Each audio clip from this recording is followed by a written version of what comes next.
Hello students. Last session के अंदर हम ग्रेविटेशन एक्सेलरेशन और ग्रेविटेशन एक्सेलरेशन को अफेक्ट करने वाले फैक्टर्स को स्टडी कर चुके हैं। अब हम स्टडी करेंगे work done in gravitation field. इसके अलावा हम स्टडी करेंगे पोटेंशियल एनर्जी के कंसेप्ट को और पोटेंशियल को। ओके, तो उससे पहले हम देखते हैं कि work done in gravitation field क्या होता है। तो हमें पता है कि हर मास जो है वो अपने अराउंड एक फील्ड जो है वो जनरेट करता है, जिसे हम बोलते हैं ग्रेविटेशन फील्ड। जब कोई दूसरा ऑब्जेक्ट उस फील्ड के अंदर आएगा तो वो फोर्स फील करेगा। तो जब हम उस फील्ड के अंदर किसी दूसरे ऑब्जेक्ट को मूव करेंगे तो हमें ग्रेविटेशन फील्ड की डायरेक्शन में या ग्रेविटेशन फील्ड के अगेंस्ट वर्क डन करना पड़ेगा। ठीक है, तो हमें यही फाइंड करना है कि वो जो वर्क डन होगा वो हमें कितना करना पड़ेगा। ठीक है, तो इसका रिलेशन फाइंड करने के लिए हम अज्यूम करते हैं कि कोई ऑब्जेक्ट मास m है। ठीक है, ये हमारे पास ये मास m। ठीक है, और इसका जो ग्रेविटेशन फील्ड है इसमें इससे r डिस्टेंस पे, ठीक है, यहाँ से है ना r डिस्टेंस पे, ये हमारे पास इसकी रेडियल डिस्टेंस है। r डिस्टेंस पे कोई पॉइंट p है, तो हम इन्फिनिटी से कोई ऑब्जेक्ट, है ना, इन्फिनिटी से कोई ऑब्जेक्ट जो है कोई मास हम मान लेते हैं m, स्मॉल m, है ना। स्मॉल m जो है वह इन्फिनिटी से इस फील्ड में पॉइंट p तक लाते हैं। तो हमें यहाँ पे फाइंड करना है कि इन्फिनिटी से उस ऑब्जेक्ट को पॉइंट पी तक लाने में जो हमें वर्क डन हमें करना पड़ेगा वो कितना होगा, है ना। इन्फिनिटी से हम लेके आ रहे हैं क्योंकि इन्फिनिटी पे ग्रेविटेशन फोर्स 0 है, तो इन्फिनिटी पे कोई फोर्स होगा नहीं। तो वहाँ से यहाँ तक लाने में जो वर्क डन होगा, है ना, वो कितना होगा। जब इस ऑब्जेक्ट को हम इन्फिनिटी से यहाँ पर डिस्प्लेस करेंगे तो एक बात समझिए कि ये मास जो है उस मास पे फोर्स जो है वो किस डायरेक्शन में लगेगा। हम यहाँ पे एक्सलेशन जो है वो नहीं ले रहे, क्योंकि वर्क एनर्जी थ्योरम में हमने देखा था कि ऑब्जेक्ट जो है उस पर अगर नेट फोर्स लगेगा, है ना, तो यहाँ पे उसकी वेलोसिटी में चेंज आएगा, यानी इसकी काइनेटिक एनर्जी चेंज होगी। तो हमें यहाँ पर क्या करना है, हमें यहाँ पर इसको इक्विलिब्रियम कंडीशन में लेके आना है, यानी कि इस पर नेट फोर्स 0 होना चाहिए। तो ग्रेविटेशन फोर्स जो लग रहा है वो यहाँ पर एफ जी इस डायरेक्शन में लग रहा है। तो अगर हमें इसको कांस्टेंट वेलोसिटी से इन्फिनिटी से इस पॉइंट तक लाना है तो उसके लिए हमें क्या ज़रूरी है, हमें इतना ही फोर्स जो है वो अपोजिट डायरेक्शन में लगाना होगा। ये है हमारे पास एक्सटर्नल फोर्स। तो हमें यहाँ पे क्या दिखेगा कि जो एक्सटर्नल फोर्स है ना, that is equal to F G, है ना। मैग्नीट्यूड जो है वो दोनों के बराबर होंगे। ठीक है, तो हम क्या करते हैं, कंप्लीट पाथ के अंदर कोई एक डिस्टेंस पे एक एलिमेंट ले लेते हैं। तो हमने इस कंप्लीट पाथ का एक छोटा सा एलिमेंट लिया डी आर, ये। ठीक है, तो डी आर की डायरेक्शन होगी वो रेडियल डायरेक्शन में, ये होगी डी आर वेक्टर। ठीक है, और इस ऑब्जेक्ट पे फोर्स एफ जी जो है वो यहाँ पर पीछे की तरफ लग रहा है। ठीक है, तो अब हम देखते हैं कि यहाँ पर जो इस पर फोर्स लगेगा इस छोटे से डिस्प्लेसमेंट के लिए वो कितना होगा, और फिर हम इंटीग्रेट करके कंप्लीट पाथ के लिए वर्क डन फाइंड कर लेंगे। तो हम यहाँ पे लिखेंगे D W by gravity is equal to work done, sorry force of gravity dot D R cos theta. अब देखिए यहाँ पर एफ जी जो है ग्रेविटेशन फोर्स और डी आर जो है वो दोनों के बीच में एंगल जो है वो 180 का है। ठीक है, कॉस 180 जो है वो -1 होगा, यानी हमें मिलेगा minus F G D are. ये हमारे पास छोटे से एलिमेंट के लिए वर्क डन होगा। ठीक है, तो कंप्लीट पाथ के लिए इन्फिनिटी से पॉइंट पी तक के लिए कितना वर्क डन होगा, तो हम लिख सकते हैं work done by gravity is equal to integration of D W G, यानी ये होगा integration minus F G D are. ठीक है, लिमिट जो है वो इन्फिनिटी से आर के लिए। ठीक है, तो अब देखिए कितना क्या रिलेशन आएगा, work done by gravity is equal to minus बाहर आया, जो ग्रेविटेशन फोर्स है उसका रिलेशन में मिलेगा G capital M small M upon r square. ठीक है, आर ये कोई भी डिस्टेंस होगी यहाँ से इस एलिमेंट की। ठीक है, तो ये होगा integration G capital M small M upon r square d are. ठीक है, तो work done by gravity is equal to, देखिए, minus G capital M small m integration d r upon r square, limit infinity to r. तो minus G capital M small m, देखिए इसका integration क्या होगा, वो होगा -1/r, limit infinity to r। तो देखिए ये हमें मिलेगा माइनस माइनस माइनस प्लस हो जाएगा, ये आएगा G capital M small m 1/r -1/इन्फिनिटी। देखिए इन्फिनिटी 1/इन्फिनिटी जो है वो ज़ीरो होता है, यानी हमें यहाँ पे मिलेगा work done by gravity is equal to G capital M small M upon R. तो ये हमें वर्क डन मिलेगा, वर्क डन बाय ग्रेविटी, जब हम किसी ऑब्जेक्ट को इन्फिनिटी से पॉइंट पी तक यानी आर डिस्टेंस तक लेके आते हैं तो ग्रेविटी जो है वो इतना वर्क डन करेगी। ठीक है, अब इसमें एक चीज़ यहाँ पे याद रखनी है कि जो work done by external force होगा वो वर्क डन बाय ग्रेविटी के अपोजिट डायरेक्शन में यानी नेगेटिव होगा, है ना। तो यहाँ पे ये चीज़ याद रखना है कि वर्क डन बाय ग्रेविटी जो होगा that will be equal to minus of work done by external force. तो देखिए यहाँ से हम देख सकते हैं कि जो work done by external force है वो कितना होगा, तो वर्क डन बाय ग्रेविटी जो है उसका अपोजिट, तो वर्क डन बाय ग्रेविटी है ना equal to G capital M small M upon r, और work done by external force equal to हो जाएगा minus G capital M small M upon are. ठीक है, तो ऑब्जेक्ट को इन्फिनिटी से किसी डिस्टेंस आर तक लाने में हमें इतना वर्क डन करना पड़ेगा। ठीक है, अगर हम कहेंगे कोई ऑब्जेक्ट, ये कोई मास कैपिटल एम है, ठीक है, इससे कोई आर डिस्टेंस पे कोई मास रखा हुआ है, ये है हमारे पास स्मॉल एम, और इससे यहाँ पर r2 डिस्टेंस तक अगर हम लेके जाएं, है ना, देखिए यहाँ पे हमारे पास जो ग्रेविटेशन फील्ड होता है वो हमारे पास एक कंजर्वेटिव फोर्स है, तो यहाँ पे हमारे पास जो पाथ होगा वो इस पर डिपेंड नहीं करेगा। तो अगर हम इस स्मॉल मास m को ये पॉइंट P से Q तक डिस्प्लेस करते हैं, ठीक है, तो उस कंडीशन में कितना वर्क डन करना पड़ेगा, तो देखिए वर्क डन जो होगा, वर्क डन इन्फिनिटी से किसी ऑब्जेक्ट को पॉइंट Q तक लाने में work done minus work done infinity से किसी ऑब्जेक्ट को, उसी ऑब्जेक्ट को मतलब पॉइंट P तक लाने में, यानी work done from P to Q that will be equal to work done infinity to Q minus work done infinity to point P। ठीक है, तो देखिए work done infinity to point P, sorry Q, वो हमारे पास होगा G capital M small m upon R2 minus G capital M small m, है ना, ऑब्जेक्ट को इन्फिनिटी से पॉइंट पी तक लाने के लिए, पी तक लाने के वर्क डन R1। तो ये हमारे पास आया work done P2Q is equal to G capital M small M 1/R2 minus 1/R1। ठीक है, तो उस स्मॉल ऑब्जेक्ट M को R1 से R2 तक ले जाने में जो वर्क डन होगा वो हमारे पास इतना होगा। ये हमारे पास है वर्क डन बाय ग्रेविटी। तो वर्क डन के बाद अब हम समझते हैं ग्रेविटेशनल पोटेंशियल एनर्जी। ठीक है, ग्रेविटेशन फील्ड की जैसे हमने बात की, it is a conservative field. तो हमने कहा था कि जब कंजर्वेटिव फोर्स की बात करते हैं तो कंजर्वेटिव फोर्स के लिए पोटेंशियल एनर्जी डिफाइन होती है। कंजर्वेटिव फोर्स सॉरी फील्ड में अगर हम देखते हैं तो कंजर्वेटिव फील्ड जो होते हैं उसके अंदर जब हम कंजर्वेटिव फोर्स के अगेंस्ट वर्क डन करते हैं, वो वर्क डन जो है वो एज ए पोटेंशियल एनर्जी उस फील्ड के अंदर स्टोर हो जाती है, उस सिस्टम के अंदर स्टोर हो जाती है, जिसे हम बोलेंगे पोटेंशियल एनर्जी।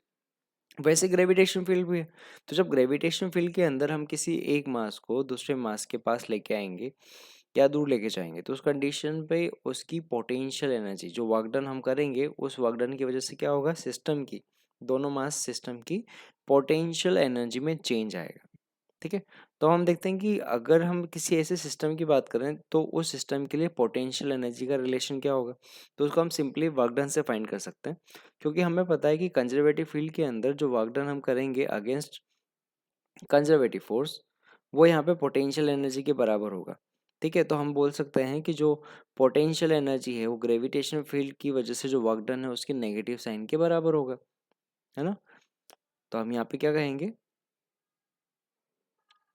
पोटेंशियल एनर्जी यानी डेल्टा यू, है ना, पोटेंशियल एनर्जी में change that is equal to minus of work done by gravitation field, या हम लिख सकते हैं work done by external force.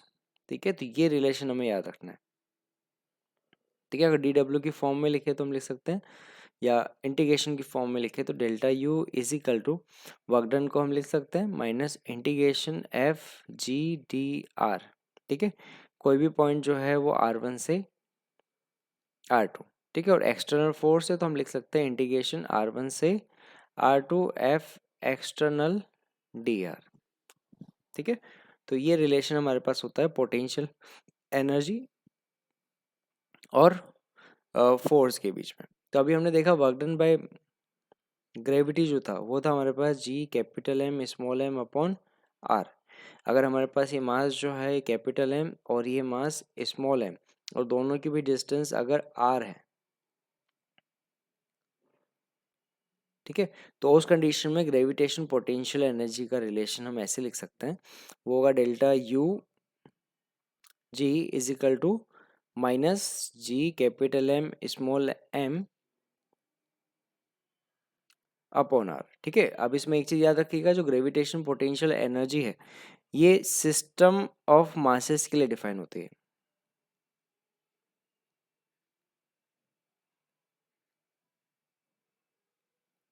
ना। कोई एक सिंगल मास के लिए पोटेंशियल एनर्जी डिफाइन नहीं होती। पोटेंशियल एनर्जी जो है वो दो मास जैसे कैपिटल एम स्मॉल एम उनके लिए डिफाइन होगी। तो कोई दो ऑब्जेक्ट है M1 और M2 और डिस्टेंस अगर R है तो उनकी ग्रेविटेशन पोटेंशियल एनर्जी का रिलेशन होगा minus G M1 M2 upon R. एक बात तो समझिए, यहाँ पे माइनस का साइन हमें यहाँ पे रिप्रेजेंट कर रहा है कि दोनों मासेस जो है उनके बीच में फोर्स जो है वो एक अट्रैक्शन फोर्स है। ठीक है, तो माइनस साइन जो है वो यहाँ पे हमें बताएगा कि दोनों मासेस जो हैं वो बाउंडेड कंडीशन में, सिस्टम जो है वो बाउंडेड कंडीशन में अट्रैक्शन फोर्स के अंडर है।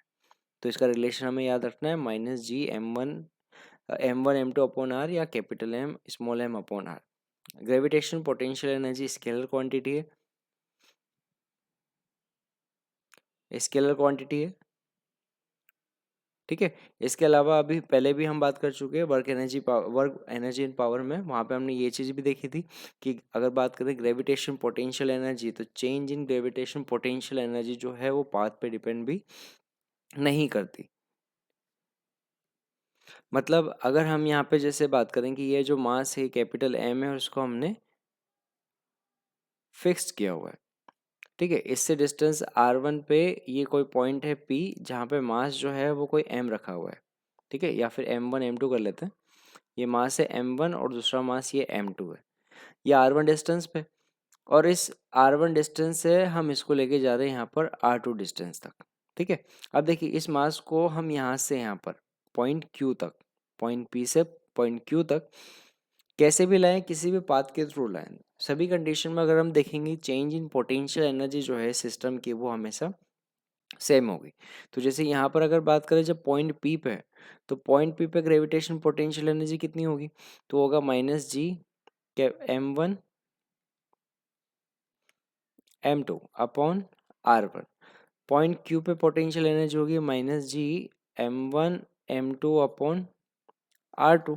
और change in potential energy delta U जो होगा वो होगा डेल्टा U P Q is equal to U Q minus U P, है ना। Final potential energy minus inertial potential energy.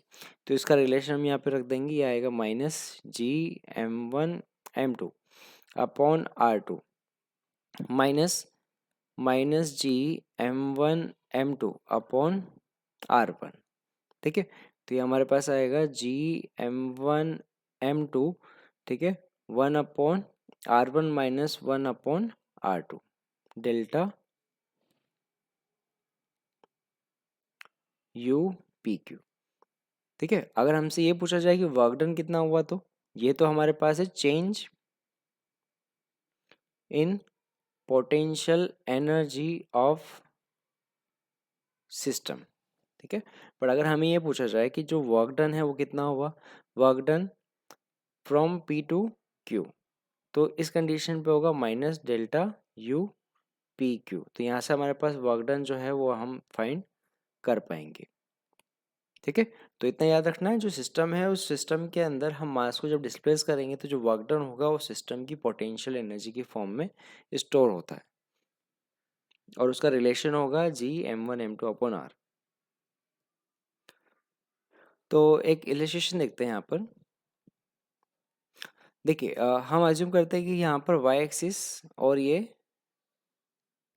X axis, ठीक है, और ओरिजिन जो है वहाँ पर हमने एक मास,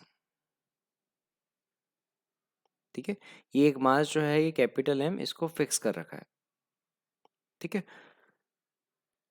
यहाँ पर एक्स एक्सिस पे एक्स इजिकल टू ए पर, ठीक है, एक मास रखा हुआ है एम नॉट, ठीक है। स्टार्टिंग के अंदर ऑब्जेक्ट जो है वो यहाँ पे रखा हुआ है, ठीक है। अब हम क्या करते हैं, इस ऑब्जेक्ट को डिस्प्लेस करते हैं पॉइंट ए से बी तक, ठीक है, और ये वाली जो हाइट है ये है हमारे पास 2a, ठीक है। तो पहले हम इसको ए से बी लेके जाते हैं, फिर ए से सॉरी बी से फिर सी, यहाँ पे पॉइंट सी तक लेके जाते हैं, ठीक है। तो हमें यहाँ पे पूछा हुआ है कि बताइए कि यहाँ पर पॉइंट सी, ए से लेकर पॉइंट सी तक जो फाइनली ऑब्जेक्ट को हमने डिस्प्लेस किया है, एम नोट को डिस्प्लेस किया है, उसमें वर्क डन कितना होगा। Fine total work done in displacing am not, ठीक है। तो क्वेश्चन हमें समझ में आता है। हमें यहाँ पे बोला हुआ है कि ऑब्जेक्ट जो है वो ए से स्टार्ट कर रहे हैं उसको डिस्प्लेस करना, ए से पहले बी जाएगा और बी से सी जाएगा। तो यहाँ पर स्टार्टिंग से लेके एंड तक कितना वर्क डन हमने किया। तो एक बात समझिए, हमने जैसे कहा कि यहाँ पर चेंज इन पोटेंशियल एनर्जी जो है वो पाथ पे डिपेंड नहीं करती। तो अगर हम ए से सी तक डायरेक्ट जाए या बी के थ्रू जाए, इस कंडीशन पे अगर हम देखेंगे तो चेंज इन पोटेंशियल एनर्जी है उसका रिलेशन क्या होगा, डेल्टा यू, कहाँ से कहाँ तक, ए से सी तक गए तो डेल्टा ए सी वो होगा हमारे पास potential energy at C minus potential energy at A, ठीक है। और अगर हमें डेल्टा ए सी मिल जाएगा तो जो वर्क डन होगा ए टू सी, जो टोटल वर्क डन होगा वो क्या होगा, minus of delta U A सी, ठीक है। तो पहले हम क्या करते हैं, change in potential energy find कर लेते हैं। तो पॉइंट सी पर कितनी पोटेंशियल एनर्जी होगी, तो पॉइंट सी पर जो पोटेंशियल एनर्जी होगी वो होगी G capital M M not upon 2a, ठीक है। और पॉइंट ए पर जो पोटेंशियल एनर्जी थी स्टार्टिंग के अंदर वो होगी minus G capital M M not upon A, ठीक है। तो डेल्टा यू ए सी वो होगा U C minus U A, ठीक है। तो देखिए यू सी वो हो जाएगा minus G capital M M not upon 2a minus minus G capital M M not upon A, ठीक है। तो ये रिलेशन हमें मिलेगा G M M not upon 2a, ठीक है। तो देखिए चेंज इन पोटेंशियल एनर्जी जो है वो हमें यहाँ पे मिली ए से लेकर सी तक के लिए G M M not upon 2a। देखिए चेंज इन पोटेंशियल एनर्जी जो है वो डेल्टा यू ए सी जो है वो ग्रेटर देन जीरो है ना। इसका मतलब क्या हुआ कि सिस्टम की पोटेंशियल एनर्जी जो है वो इंक्रीज हुई है, वर्क डन जो है वो ग्रेविटेशन फोर्स के अगेंस्ट हुआ है। अगर हम देखें यहाँ पे वर्क डन तो डेल्टा यू ए सी जो है ना, सॉरी डब्ल्यू वर्क डन वो होगा माइनस इसके, तो ये होगा minus G capital M M not upon 2a, है ना। तो देखिए वर्क डन बाय ग्रेविटी जो है वो नेगेटिव है, इसका मतलब पोटेंशियल एनर्जी में चेंज जो है वो पॉजिटिव है। तो ये जो वर्क डन हुआ है वही वर्क डन उसकी सिस्टम की पोटेंशियल एनर्जी में चेंज के बराबर है। ओके, तो अब हम देखते हैं पोटेंशियल एनर्जी, है ना, gravitation potential energy for system of masses, ठीक है। तो अगर हमारे पास दो दो से ज़्यादा मासेस हैं, ठीक है, तो उस कंडीशन पे जो सिस्टम की पोटेंशियल एनर्जी है वो हम कैसे देखेंगे। जैसे कि अगर हम समझे कि ये एक कोई इक्विलेटरल ट्रायंगल है, क्या सिंपली समझते हैं कि ये जो ट्राइंगल है उसकी 3 साइड है, ये हमारे पास R1 है, ये R2 है और ये R3 है, ठीक है। इसके वर्टेक्स पे हमने 3 मास रखे हुए हैं, ठीक है। ये हमारे पास होगा M1, ये हमारे पास जैसे M2 और ये हमारे पास M3, ठीक है। तो हमें यहाँ पे पूछा है, बताइए कि यहाँ पर जो सिस्टम है, सिस्टम की जो रिजल्ट नेट जो यहाँ पे पोटेंशियल एनर्जी है वो कितनी है,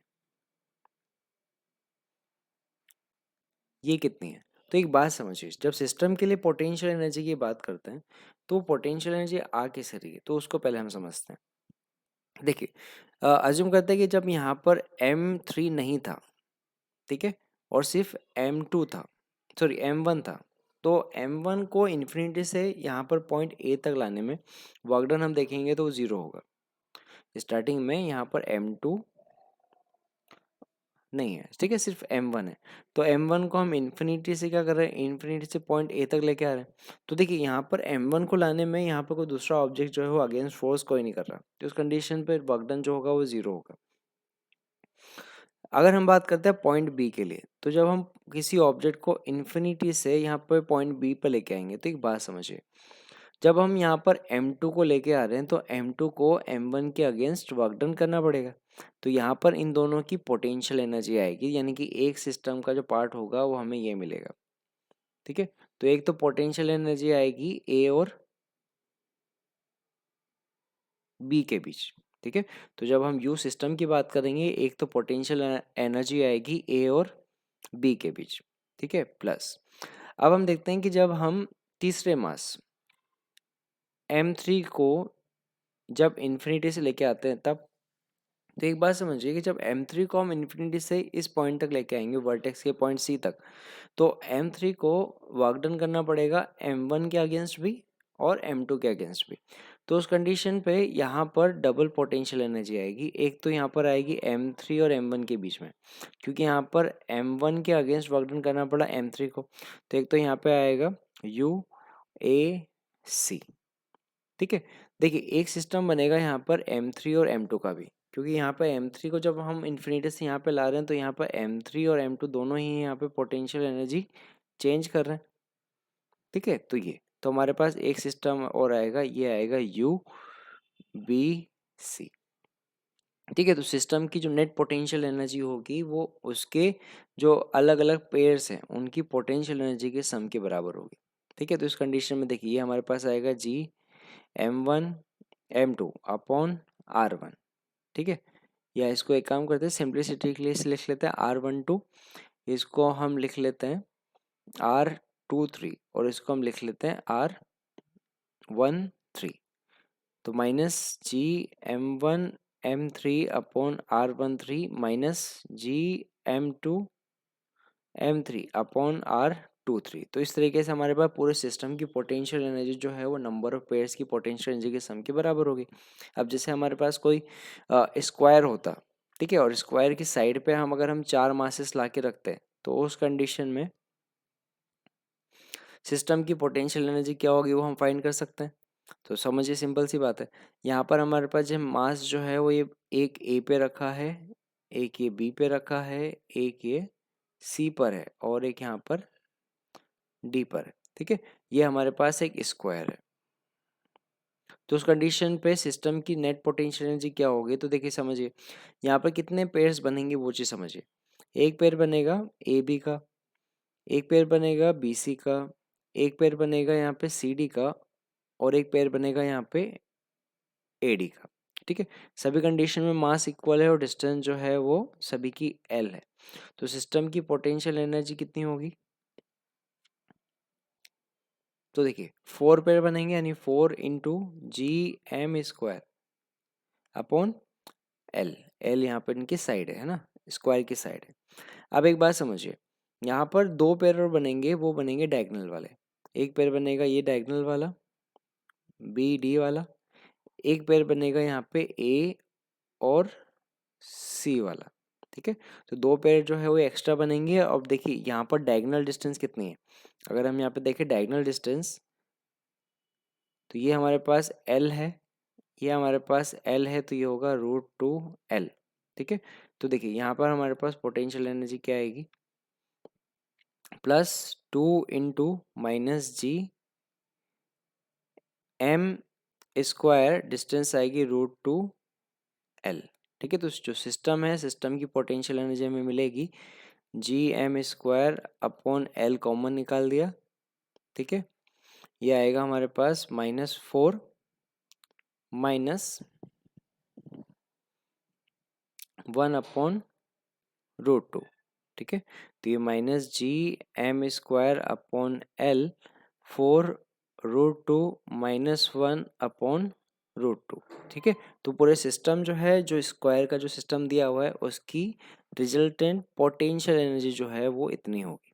ठीक है, अगर इसी क्वेश्चन में ये पूछा जाए कि बताइए कि जो ये स्क्वायर हमने बनाया है मासेस के वर्टेक्स पे, उसके वर्टेक्स पे जो मासेस हमने ला के रखे हैं, तो उसमें वर्क डन कितना होगा? तो जो सिस्टम की पोटेंशियल एनर्जी है वो वर्क डन की वजह से आई है। तो अगर हम वर्क डन, ये पोटेंशियल एनर्जी जो सिस्टम की है, उसके साइन को चेंज कर दे तो हमें वर्क डन भी मिल जाएगा। तो ये जो स्क्वायर है, उस स्क्वायर को फॉर्म करने के लिए जो वर्क डन हुआ होगा वो कितना होगा? वो होगा GM² अपॉन L, 4√2 -1/√2। ओके,